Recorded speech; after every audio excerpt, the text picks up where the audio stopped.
sumiu. Que bom que vocês vieram. Eu quase nunca recebo visitas.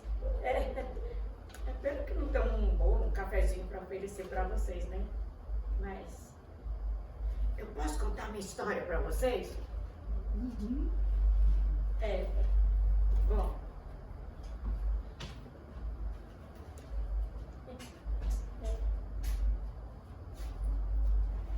Todos os dias eu escondo tudo. Os garfos, as facas, as colheres, todas as facas. Tudo que pode oferecer perigo. Eu não posso correr o risco de não acordar no dia seguinte, não é mesmo? Que bonito, meu amor. Pronto. Vai ser bom, vai ser bom. Oi, mamãe. Pronto. Tá tudo bem. Tudo bem. JL é um menino. Um rapaz. Eles crescem, né? Ficam maiores do que a gente. JL é um desses meninos fortes, parrudos. JL. Desculpa.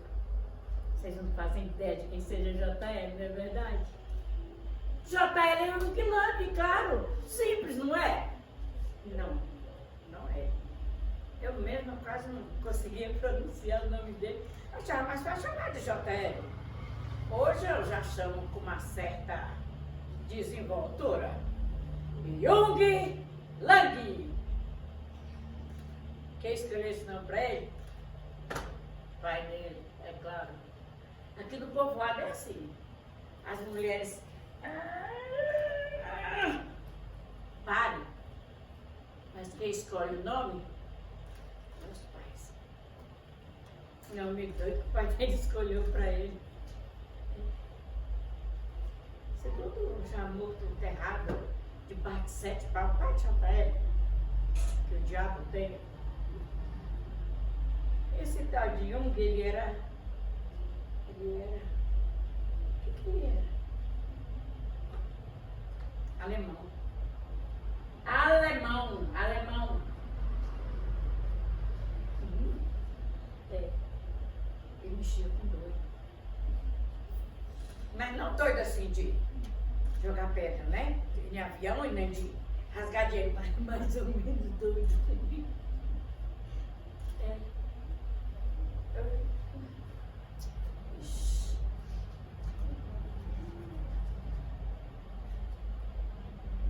Esse tal de Lang, ele era o que mesmo? Médico? Ele era médico. Também mexia com doido. O pai de JL também gostava de mexer com os negócios de doido aí.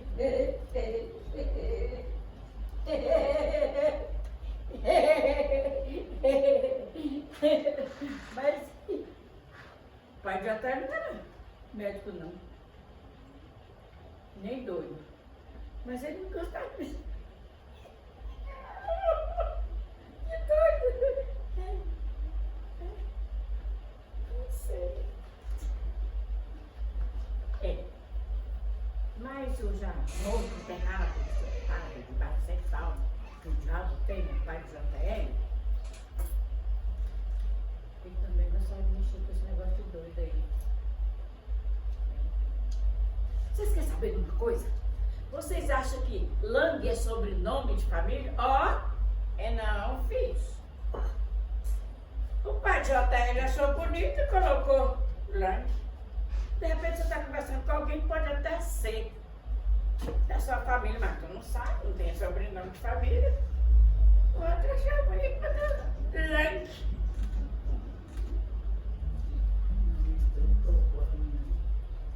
Vamos ver se botar o nome de um alemão para um menino nascido do povoado.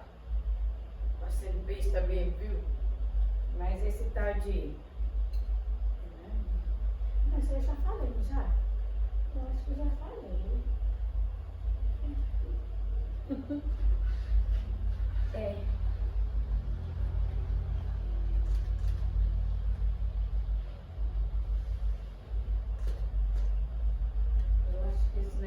Que doido. Faz um pão pra manga.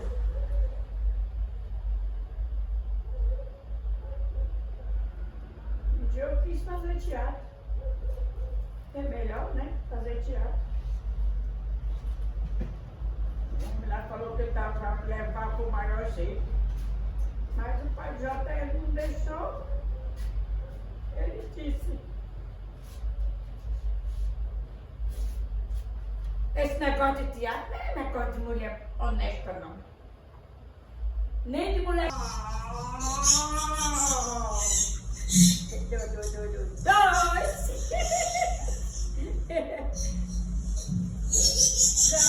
já chega. Bora dormir.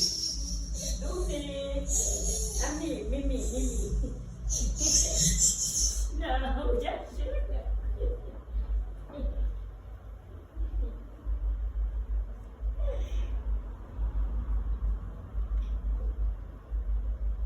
JR, quando criança, menino de tudo, a gente já sabia da índole desse menino.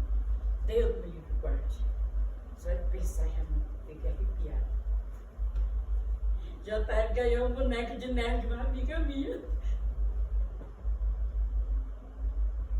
Não era um boneco de neve de verdade, não era um boneco de neve de mentira, porque era um boneco de neve de plástico. Porque era um boneco de neve de plástico, era um boneco de neve de verdade. Você entendeu? Oxi.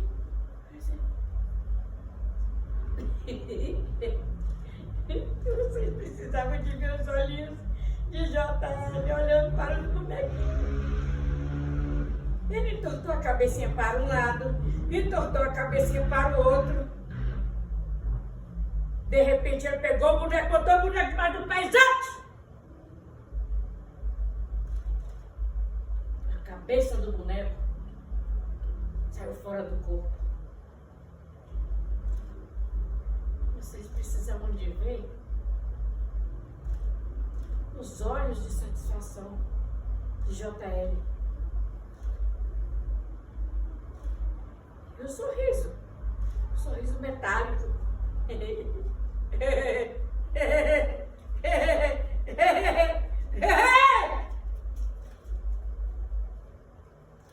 Só de pessoa enfiada.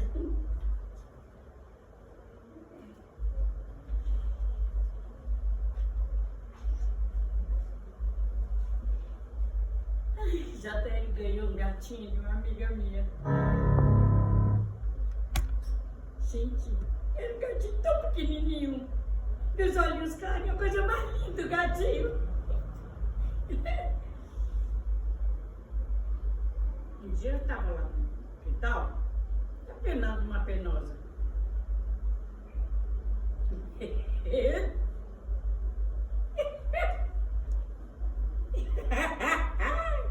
Na verdade, eu estava passando a faca no pescoço da penosa quando ouvimos um grito correndo para cá, o pai JL e eu.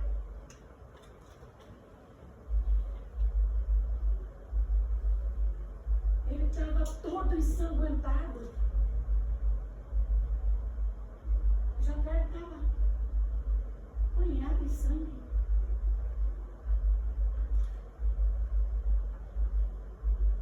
E lá no canto, o gato, sem rabo.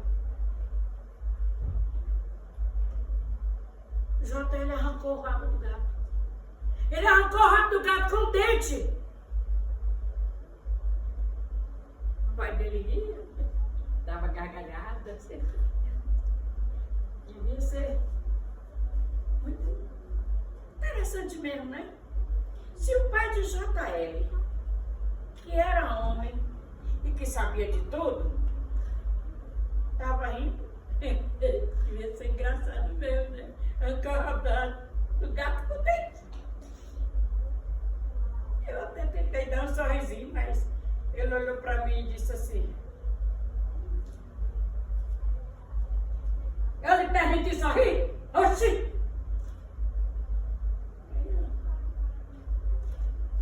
Voltei para minha fazer. Era Esmeralda, tudo era Esmeralda. Conversa com a Esmeralda, conversa com a Esmeralda. Ele estava apaixonado. Agora vocês pensam bem. Como é que pode? Um menino de 13 anos apaixonado por uma mulher já de idade e puta.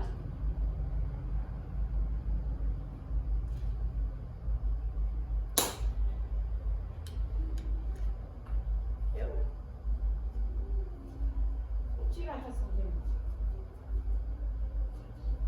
Um dia chegou lá na nossa casa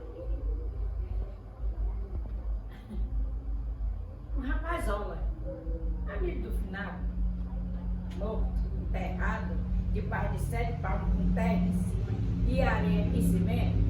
A família vai chapéu. Ele chegou para passar uma semana, acabou ficando, e ó, era 5 JL. Vira irmão.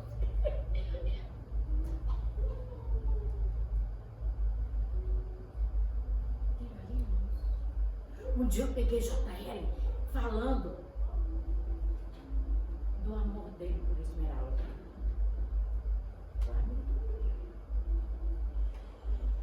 Ah, Esmeralda, Esmeralda, Esmeralda, Esmeralda, você tem os lábios que é o néctar de uma flor. Ei, tu já namoraste com ela? Já deitaste com Esmeralda? Tu já comeu Esmeralda? Foi aí que eu vi que o amor de JL por Esmeralda era um amor platônico.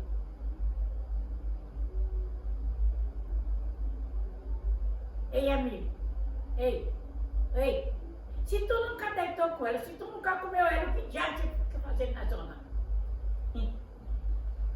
Ai, eu fico lá, observando, e quando dá, eu me aproximo para sentir o cheiro de Esmeralda. Ah, você é muito romântico. Vamos tomar uma, bora tomar uma.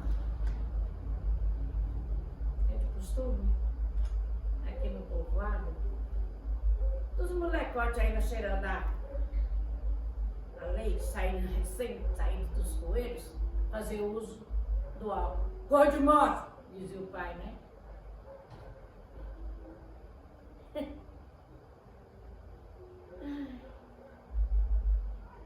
Também é de costume aqui no povoado. O que é de costume? Onde é o povoado? É de costume aqui no povoado dos pais arrumarem os casamentos para as filhas. No meu caso, foi meu irmão, porque meu pai já tinha partido dessa para melhor. Como? Não sabe o que é partido dessa para melhor, não? Morreu, caiu, ó, escafedeu. Oxi, isso que é doido.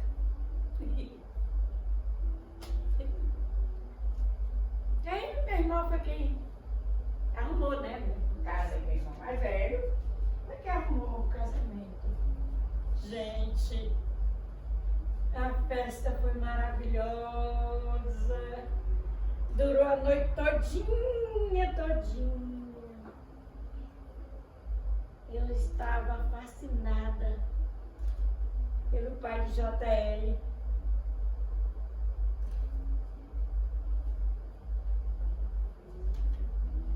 Os sonhos mais lindos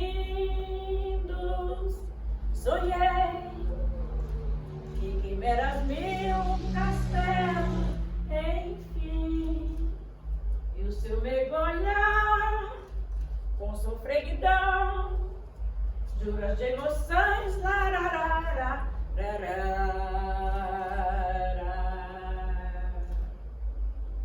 o teu corpo é luz, sedução, poema divino de raro esplendor, seu sorriso lindo me enlouquece, entristece, és fascinação, amor.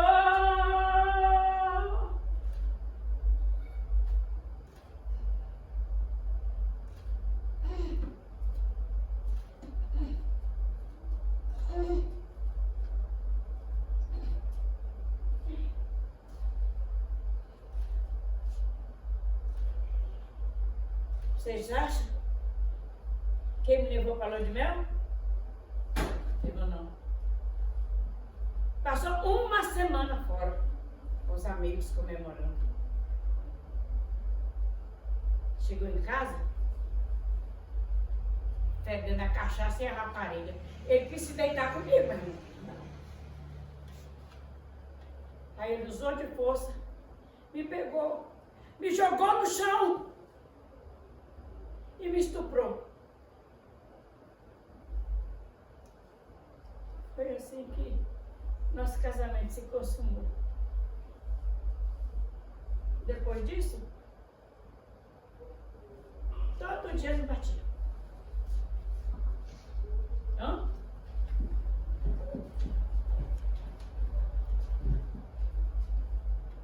Motivo? Não precisava não. Eu sempre cheguei em casa nervoso, zangado. É.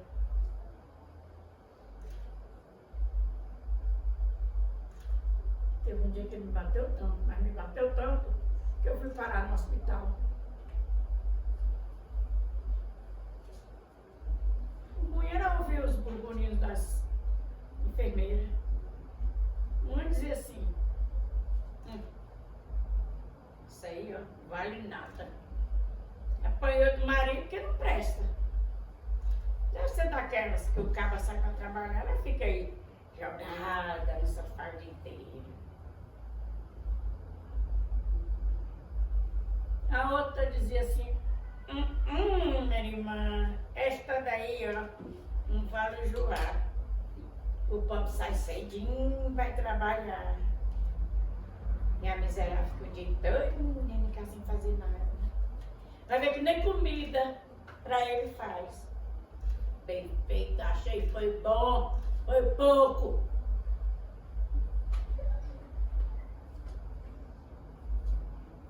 Eu quis fugir dele. Mas ele me bateu de novo. É.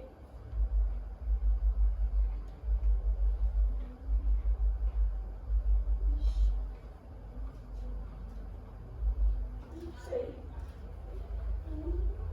Não sei mais. Não sei o que eu tô falando. Onde é que eu tô? Quem sou eu? O que eu tô fazendo aqui? Não sei, não sei. É.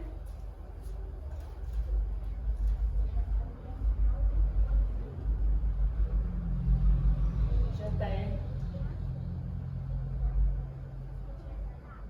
Apaixonada, eu falei pra vocês, né?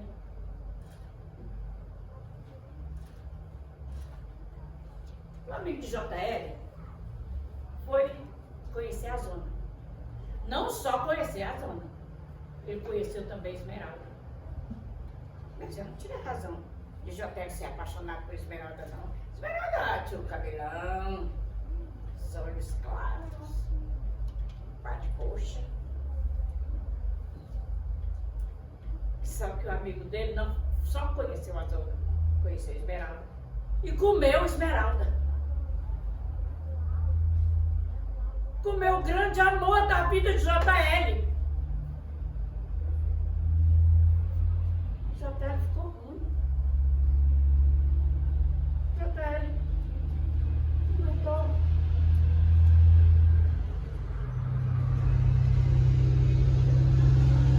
JL passou a noite todinha na porta do quarto de Esmeralda, em que ele e o amigo se repetelavam com a noite de sexo.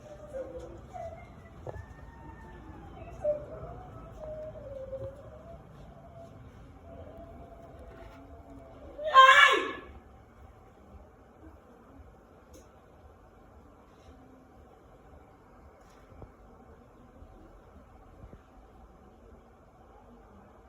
Esmeralda. Esmeralda. Ô Esmeralda. Como pode ser tão bela e tão cruel?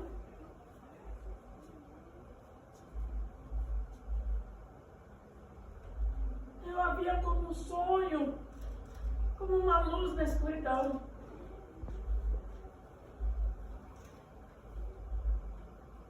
Hoje você não passa de uma traidora.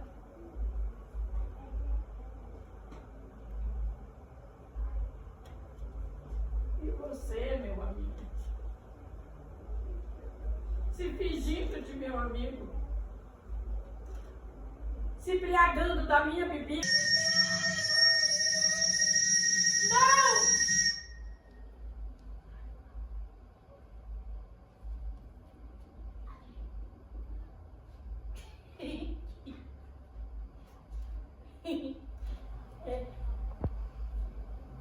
Falei que eu sou voz, não falei? Vocês estão bem outros, não é? É normal, né? Voz. O que elas dizem? Qual é a importância? Se o homem foi à lua, se os bebês nascem de dentro da gente, se os bebês nascem de dentro da gente. Que besteira que eu tô falando. É o quê? Você é louca. Você é louca. Eu não vou falar com você. Você é louca. Como assim? O Guilherme não nasceu? Topou fazer esse papel. Fiquei com muita vontade de conhecer o que é que você, da onde é que você arrumou isso, né, que você fez aqui, que é uma coisa muito, muito linda, né? Representar essa mulher. Nossa, eu fiquei com muita vontade de te ouvir, saber quem é você na relação com esse texto que um cara escreve. Então,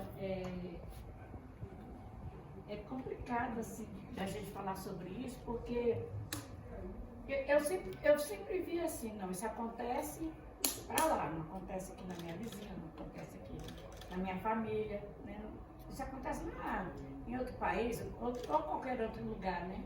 Mas essa coisa acontece aqui mesmo, né? Junto da gente, até mesmo na nossa família pode acontecer isso, né? A pessoa ficar submetida a um relacionamento doentio, a um relacionamento danoso.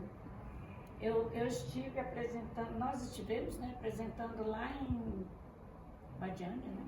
Abadiânia, no Goiás, e a gente foi no CRAS, a apresentação foi no CRAS.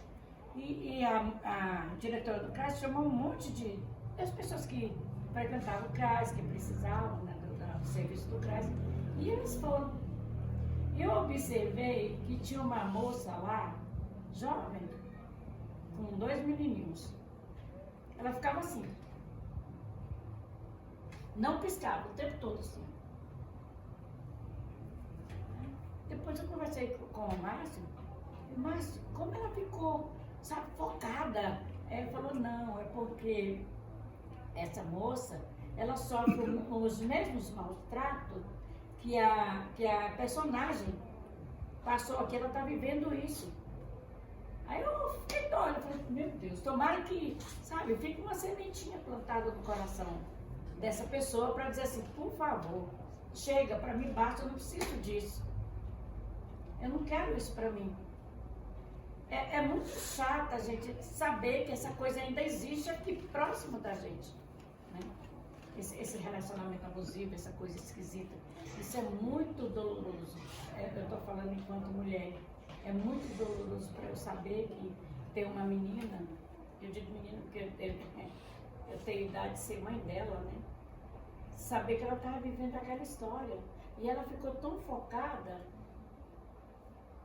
Eu falei, meu Deus do céu. Depois eu conversando com a Márcia, eu falei, tomara que ficou uma coisinha lá dentro dela. Eu vou dizer, não, vou dar um basta, eu não quero viver isso. Eu não quero virar uma esquizofrênica. Eu não quero isso pra mim. Não quero. Eu espero que isso tenha servido de lição para ela, dar um beliscão, um alerta para ela. Ô, mulher, acorda, você é maravilhosa, você é linda, você é uma pessoa divina, você é sublime. Eu espero que isso tenha acontecido com ela. E fazer esse personagem para mim foi muito difícil, até agora. Para eu despir desse personagem, fica ruim, porque eu demoro um pouco a digerir, a voltar, né? Porque é uma coisa muito maligna, né? Um relacionamento desse faz muito mal pra gente. E você acaba somatizando, enquanto atriz. Aí depois você tem que expurgar isso aí, é brincadeira. Desculpa, eu não sou muito de falar, não. A parte eloquente aqui é do Márcio. É porque ela vai pra loucura, né? Ela não sai daquilo, ela tá só naquele negócio, né? Essa é uma dor, né? Essa dela só naquilo, né? Ela não apresenta, não tinha uma vizinha, um amigo, uma irmã, uma parenta, nada. Então ela vai dali pra loucura, ela tem a reflexão de vida e sem vida, mas não sai dela, né? Não posso sair, não posso deixá-lo, não posso... Ela está num grau de loucura tão, esquizofrenia tão doida, que ela, além de ela ouvir vozes, ela acha que ainda tem filho com ela, né? Sendo que o filho foi perdido em um aborto. Então, para ela, essa história é muito verdadeira. No mesmo instante que ela é o filho. Aí eu fico pensando o grau de loucura dessas pessoas, né? Como é que pode um ser humano, um homem, né? Um companheiro, uma companheira, passar isso, fazer isso com uma pessoa? Tem que ter muita coragem. Porque, sinceramente... Acho que tem que ter muita covardia. Não, tem que ter coragem para ser covarde, Márcio. Porque a pessoa fazer quando... uma questão em cima da fala dela. Mas o que a gente poderia fazer para não ir para loucura, né? Porque senão fica parecendo que... Porque, assim, existe também um viés do machismo estrutural que coloca a mulher de doida, ela é doida, né? Tira o crédito totalmente e reforça, e fica parecendo que é uma questão do sujeito, uma questão que não é só do sujeito, entendeu? Quando a gente reforça muito essa loucura, fica parecendo que é só uma questão da mulher enlouquecer. Parece que a culpa é dela, da mulher que enlouqueceu, porque, coitada, ela não tinha uma rede social, né? Claro, é isso que eles fazem mesmo, isolam, né, para poder, né, a violência psicológica começa com isso, mas também tem que olhar para isso, assim, a gente que está aqui, porque o teatro é um espaço controlado, a gente está refletindo sobre um texto. Na vida, a complexidade é enorme, né, mas... o que fazer para não ir para a loucura? Igual você levantou, você falou, ela não tinha uma família, ela não tinha alguém, né? Ela ficou sozinha nela mesma. Você também é atriz? Não. Que doideira! Não, eu perguntei porque ela ficou interessada no personagem e ela trouxe, e eu fiquei pensando se ela estava pensando na construção, e eu preciso entender o que era a curiosidade dela. De repente tem outras pessoas com as mesmas perguntas. Sim. Eu queria só falar com relação a essa coisa de não ter ninguém e tal. Que uma pergunta, até onde uma mulher é capaz de sofrer calada, sabe? Sem ter alguém para falar, sem ter uma pessoa da família, sem ter um amigo, uma vizinha que aguentar isso. Né? Até onde ela consegue, né? Talvez a nossa personagem foi no ponto máximo de poder matar o companheiro para se livrar disso. Né? Quer dizer, se vai de um lado, você vai acabar chegando numa tragédia se você ficar segurando, né? Mas a tragédia aconteceu. A tragédia aconteceu, né? A questão é que se você faz uma alegoria de que é uma vila, de que todas as mulheres fazem tudo que os homens querem, cada mulher está nesse universo particular, sem encostar na outra, não existe um vínculo para se apoiar. Você não tem um vínculo para se apoiar, você dá um jeito de escapar daquilo, nem que seja enlouquecendo. Mas assim, pode ser um ponto, né, que no teatro a gente pega, aprofunda e agudiza, né, assim, tipo, né, a coisa fica mais realçada, mas assim, se pensar numa comunidade, numa cidade, por exemplo, mais conservadora, que as pessoas chegam e falam, bom, aquela que se rebela está fazendo coisa errada, porque não é assim que a banda toca, né? Assim, a gente vê, tá cansada de ver assim, tipo, às vezes a briga está acontecendo do seu lado, quanto tempo você demora para reagir, para fazer alguma coisa, para dar um apoio, porque você também tem medo de se meter, e aí por aí vai. A questão é que às vezes não se sente nem no direito de falar com outra pessoa sobre o que está passando, porque aquele cosmos ali é assim que funciona há muito tempo, né? É assim que as pessoas pensam. Exato. Que acaba sendo humilhante também, né? Você É acaba vergonhoso, né? colocando num lugar de uma coisa que você não quer mostrar que tá ali dentro. Então é melhor não falar sobre isso. Mas no fim das contas é melhor falar para conseguir saber como lidar, né? Porque se você não fala, você acaba omitendo o seu jeito de sentir, a sua expressão para caber no quadradinho que te impõe, né? Então...